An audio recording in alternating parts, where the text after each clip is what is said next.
Vetancast Séries, autoridades no assunto. Olá pessoal, bem-vindos ao Vetancast, Vetancast Séries, versão Exponential Meeting 2023, o podcast oficial da Vetanco. Eu sou Eduardo Mioto e estou hoje aqui com o nosso convidado especial, o Vinícius Cantarelli. O professor Vinícius, ele é professor pesquisador da Universidade Federal de Lavras e também é sócio proprietário, pesquisador na Animal Nutria. Vinícius, muito obrigado, bom dia, seja bem-vindo ao Vetancast. Obrigado, Mioto, eu agradeço o convite e a oportunidade de a gente bater um papo. Muito legal. Hoje a gente falou sobre os impactos dos antimicrobianos na microbiota dos suínos. E tu comentaste uma frase muito legal que eu achei, que é: toda doença começa pelo intestino. Como é que é esse negócio? Então, cara, na verdade, a primeira vez que eu vi isso daí, eu falei assim, poxa, toda doença começa no intestino. E é uma frase, dizem que essa frase é do Hipócrates, né? Então, ou seja, ela tem muito tempo, né? Então, é que me chamou a atenção. E aí, eu cada dia que passa, eu estou mais convencido disso. Porque a gente vê, assim, essa exponencial que tem de estudos de microbiota, não só na suinocultura, na avicultura, mas para humanos principalmente, né? E a medicina toda envolvida olhando para isso, né? O que está acontecendo na microbiota e que tem relação com o hospedeiro, né? Com cada indivíduo, né? Então, assim, a gente começa a ver, não é à toa que são trilhões que estão ali, né? E como é que elas se conversam com o hospedeiro. Então, várias doenças aí, no nosso caso de humanos, né? Se fala muito em Alzheimer, Parkinson, autismo, depressão, que foi o trabalho que eu apresentei, que está relacionado com a microbiota, né? Então, ótimo, se a gente for pensar nessa frase, toda doença começa pelo intestino. Então, toda a promoção de saúde, a grande oportunidade está no intestino. O inverso verdadeiro, né? Exatamente. Eu acho que aí a gente tem que começar a pensar, no nosso caso, a produção animal, né? A trabalhar os programas de saúde que foi comentado hoje, pelo intestino, entendendo essa microbiota, como elas se conversam entre si, tem as patogênicas, as benéficas, as comensais, como que elas conversam com o hospedeiro, né? E vice-versa, como é que o hospedeiro conversa com ela. Porque nós estamos aqui, cara, eles estão se conversando e a gente não tem nem ideia, né? Isso é bastante interessante. Já estão tramando alguma coisa. Então, assim, o que nós temos que fazer? Conhecer mais. É um tema extremamente complexo, muito complexo, não é fácil de você estudar, ter resultados disso, muito menos interpretar e muito menos aplicar aquilo que você está conhecendo. Mas nós não podemos parar, nós temos que continuar, muitos estudos já estão sendo gerados, resultados estão sendo gerados, o que nós temos que fazer agora é gerar valor. Né? Cabe a nós transformar a ciência em tecnologia para gerar valor. Né? E aí a Vetanco está aí para isso também. Né? Não, legal. Eu acho que é bom, isso a gente estava falando realmente da importância da microbiota, né?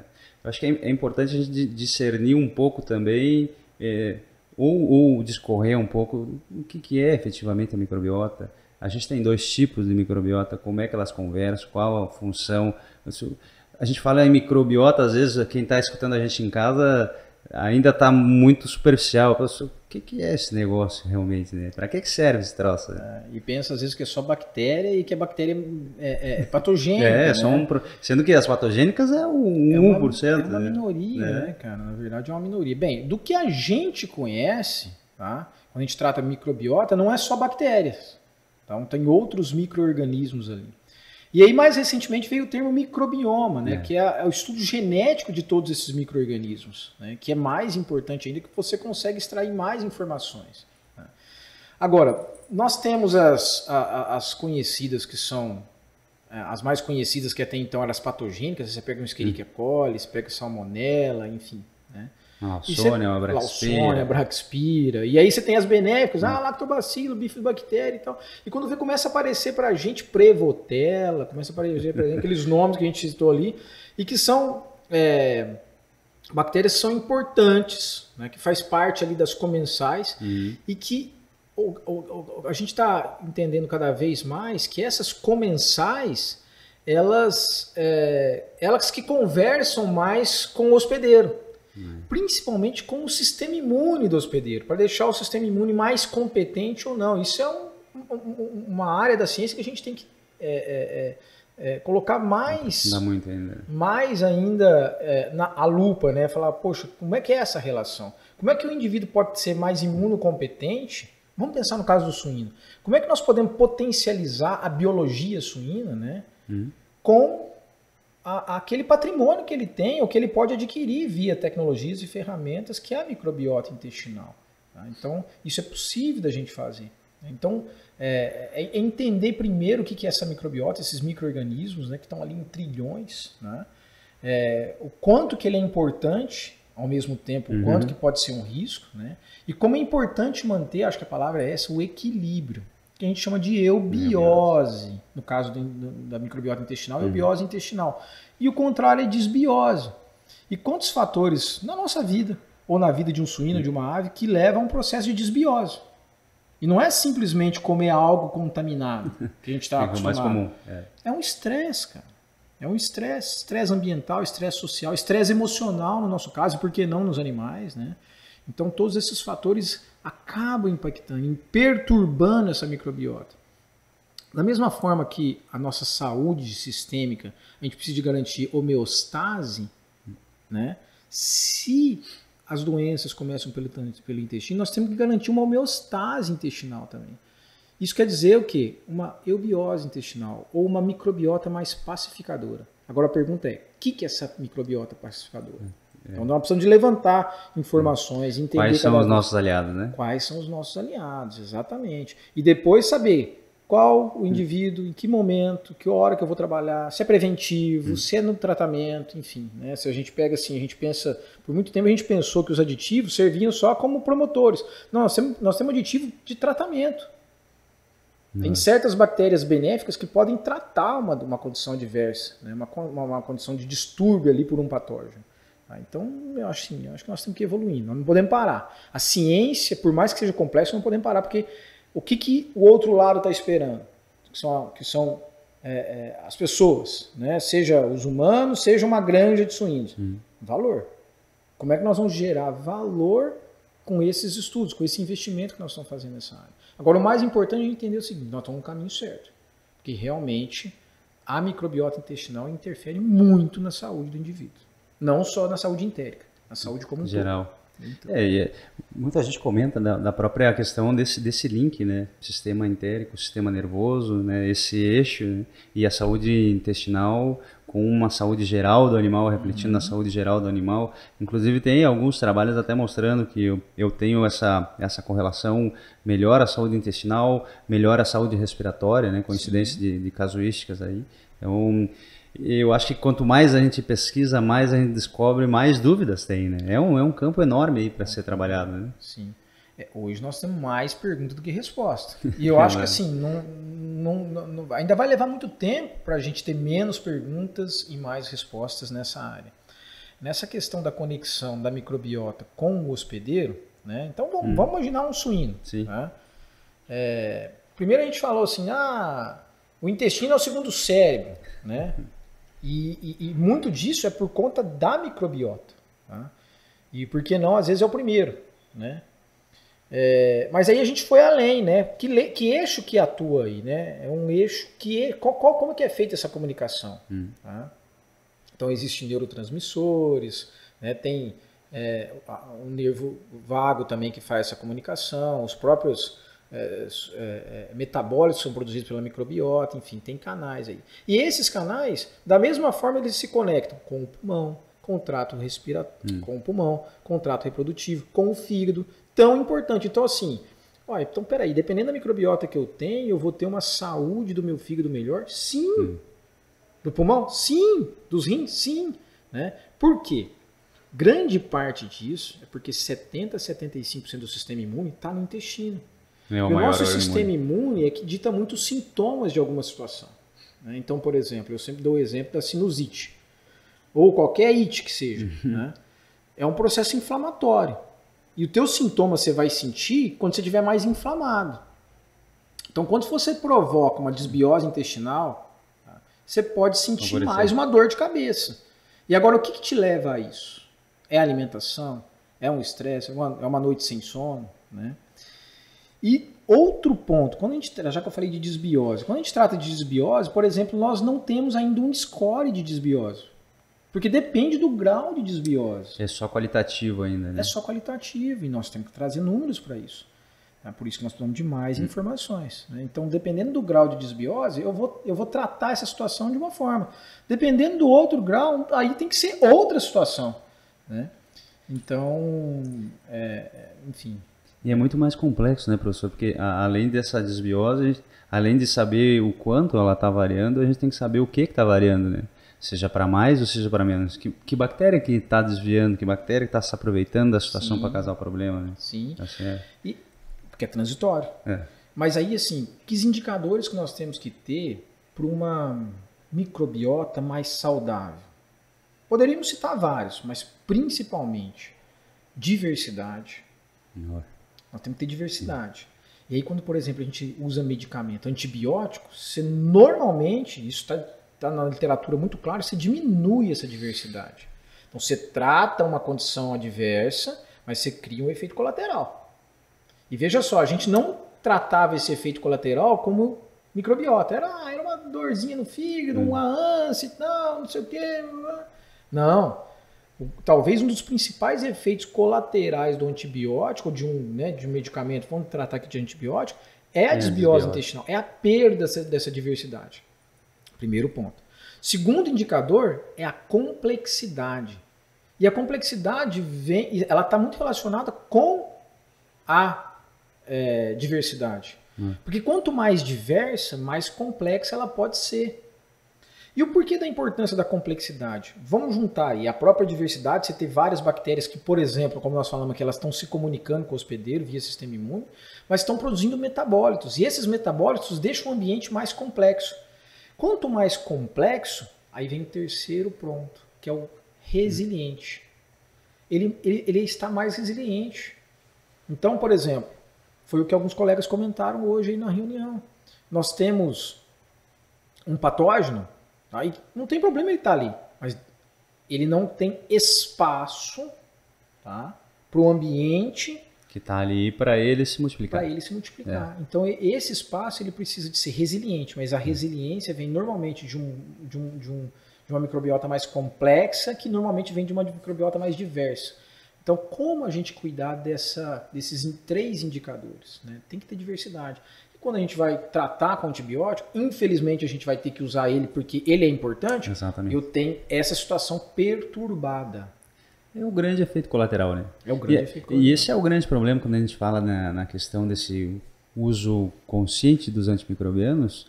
Um dos pontos, dos milhões de pontos que a gente aborda é justamente isso, né? Porque a gente sabe que o antibiótico ele não é seletivo. Né? Quer dizer que, por exemplo, eu vou usar um ceftiofur, ele tem um amplíssimo espectro. Né? Ele vai entrar a nível intestinal, vai eliminar gram positiva, vai eliminar gram negativa, ou seja, vai eliminar as patogênicas e vai eliminar as benéficas. Né? E aí isso é a desbiose. Né? Esse é o grande problema. Esse, na minha opinião, eu acho um dos maiores impactos negativos, efetivamente, do uso dos antimicrobianos é aí. Né? É nessa desbiose gerada. Né? Porque, assim, nós temos que entender que é uma baita tecnologia. Sim. Quantas vidas já foram salvas, a produção animal se sustentou por muito tempo e ainda se sustenta usando de forma consciente essa tecnologia. O que a gente tem que deixar claro é que ninguém de nós aqui é contra, né? O uso, na verdade, bem pelo contrário. Nós queremos preservar Exatamente, o uso consciente vai fazer isso, né? Que ele dure por muitos e muitos anos. Que essa tecnologia venha contribuir com a sustentabilidade da suinocultura, que da forma que nós estamos trabalhando não está contribuindo com a sustentabilidade. Infelizmente não, né? Então é por isso que eu até comentei na minha fala, lá na apresentação, que inclusive nós temos que colocar esse assunto em pauta na agenda ESG. Porque é uma questão de saúde pública. Tá? Nós estamos tratando do social aí. Tá? E por que não do econômico também? Por que não do ambiental também? Né? Tu viu que inclusive detalhes já que em alguns lugares, por exemplo, para fazer financiamento para algumas instalações, para fazer granja já, o próprio banco já coloca como um quesito, né? Ademais de outros pontos, a questão desse uso coerente dos antimicrobianos. Né? Então, isso aí eu falo, pessoal, isso é igual à justiça, atrasa, mas não falha. Né? Vai chegar essa restrição para todo mundo. Eu acho que assim, quem ainda não se sensibilizou está muito atrasado. O ponto é quem se sensibilizou e está esperando um pacote tecnológico, e aí eu falo de pacote tecnológico porque não é um pozinho que vai resolver, um pozinho milagroso, é um conjunto de fatores, como você mesmo comentou na sua fala. Esse pacote tecnológico, ele tem que ser customizado, porque a microbiota, cara, você imagina, ela é de indivíduo. Você pode ter na mesma casa 2 irmãos que têm microbiota diferente.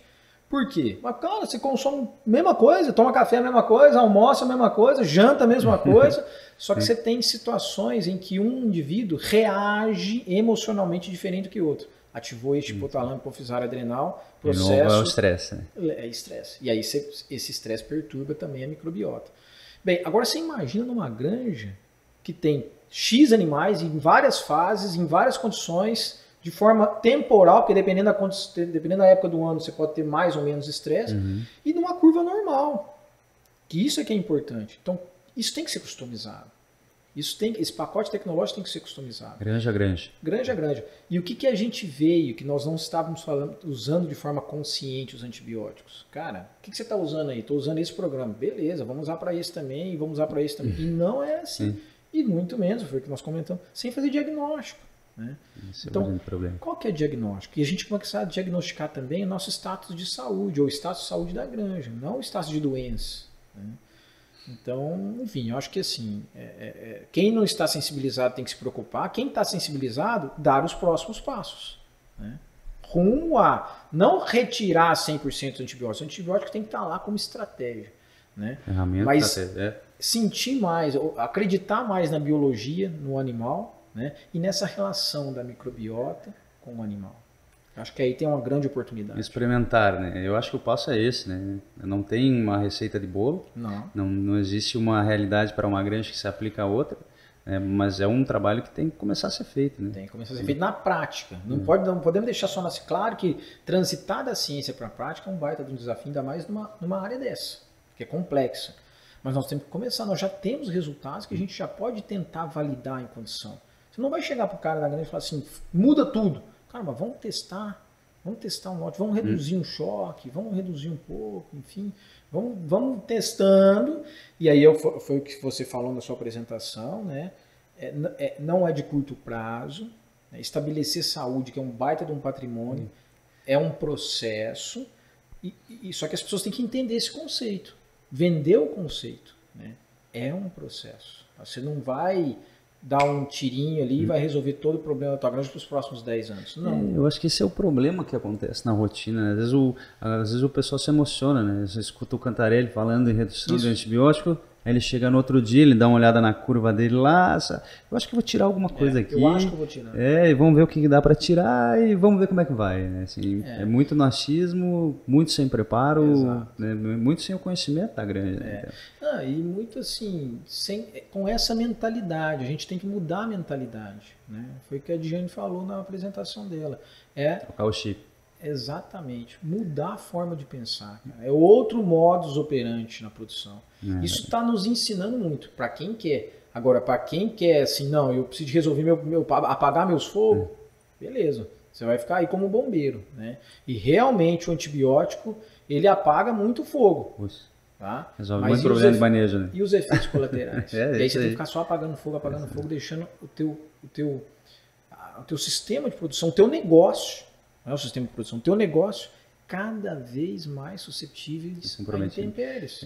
Tu mesmo mostraste na apresentação ali vários trabalhos onde o próprio controle negativo foi melhor que o antibiótico ou melhor que algumas outras ferramentas, né? Então a gente já tem oportunidade, né? A gente já viu ali animais com prebióticos, probióticos, outras ferramentas, né? De igual a igual para o antibiótico, né? Então isso já é um bom resultado do ponto de vista de que se a gente conhece todos os efeitos colaterais do antibiótico, a gente já poderia estar reduzindo, né? Já poderia estar substituindo. Né? Primeiro, é o que você falou, por que alguns estudos o controle negativo, sem nada de antimicrobiano, é melhor? Bem, porque a biologia suína, né, ou avícola, ou o que seja, o indivíduo, ele tem condições de responder a muitas situações em que nós estamos com medo dele resolver. Claro, em condições de doenças mais críticas, enfim, nós sabemos que nós temos que sacar algumas tecnologias, de fato. Mas tem essa biologia primeiro. E depois, tem outras tecnologias que não vão ser perturbadoras e vão ter esse efeito que nós estamos querendo, antimicrobiano, antioxidante, anti-inflamatório, por que não? Para tentar contribuir com essa biologia suína, por exemplo, em condições adversas. E não já vir e falar assim, nós vamos resolver isso sem saber o diagnóstico correto, né? O famoso preventivo, né? O famoso preventivo. Vamos garantir. E isso já não se sustenta mais, essa é a questão, não se sustenta mais. Se não se sustenta hoje, imagina daqui 2, 4, 6, 10 anos. Né? Então, verdade. Não tem mais volta. Muito bom, professor. Muito obrigado por sua participação aí. Mas esse tema polêmico de redução de antibióticos, impacto dos antibióticos, isso aí tá na mídia, tá muito badalado, né? Então a gente agradece a sua participação e a gente encerra o Vetancast hoje com a participação do professor Vinícius e até o próximo episódio. Produtos seguros para alimentos seguros.